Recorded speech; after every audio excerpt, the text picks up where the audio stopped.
Hello bachcho, let's read this question. The question says that when AC source is connected across series RLC combination, maximum power loss will occur provided current and voltage are in phase, current from source is minimum, inductance is minimum, or capacitance is minimum. So we have to choose the correct option. आइए बच्चों इसके लिए सबसे पहले हम की concept को discuss कर लेते हैं। देखिए बच्चों यहाँ पे हमें पावर फैक्टर के बारे में पता होना चाहिए। What do you mean by power factor? और वो भी जब हम यहाँ पर सीरीज कॉम्बिनेशन में आर एल और सी को यूज कर रहे हैं। Resistance, then coil, inductance and then capacitance. ये आर एल और सी जब ये सीरीज में होंगे और अगर हम इनके क्रॉस कोई एसी सोर्स जो है वो अप्लाई कर देंगे, जैसे फॉर एग्जांपल हमने एसी वोल्टेज लगाया V equals to V nought sine omega T. तो इस कंडीशन में पावर फैक्टर किस तरीके से डिफाइन करते हैं वो हम यहाँ पर देख लें। We can define power factor for this circuit as cosine of phi that is equals to R by Z। R तो यहाँ पे रेजिस्टेंस है और Z जो है वो इम्पिडेंस है इस सर्किट का। तो R is resistance and Z is that is impedance।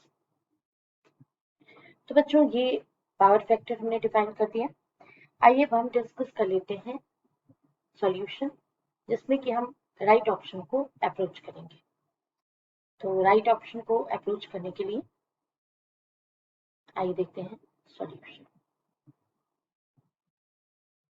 जैसा कि हमने आपको की कंसेप्ट में बता दिया है कि पावर फैक्टर जो है वो होगा cos phi equals to R by Z। तो मैक्सिमम पावर हमें कब मिलेगा? Obviously cos phi equals to 1. This is the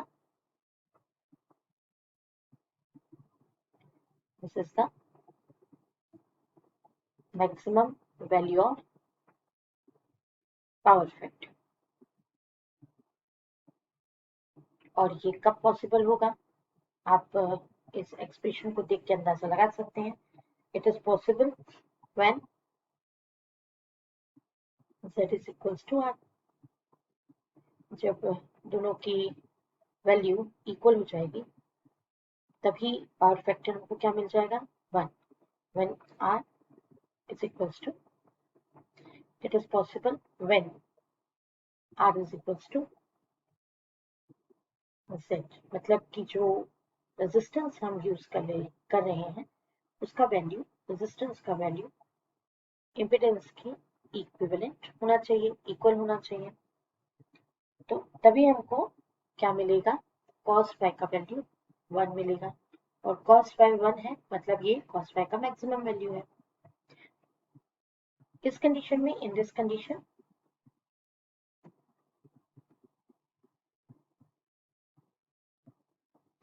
resistance के इक्वल Z हो जाता है तो हमारा जो सर्किट है वो प्योरली ओमिक हो जाता है।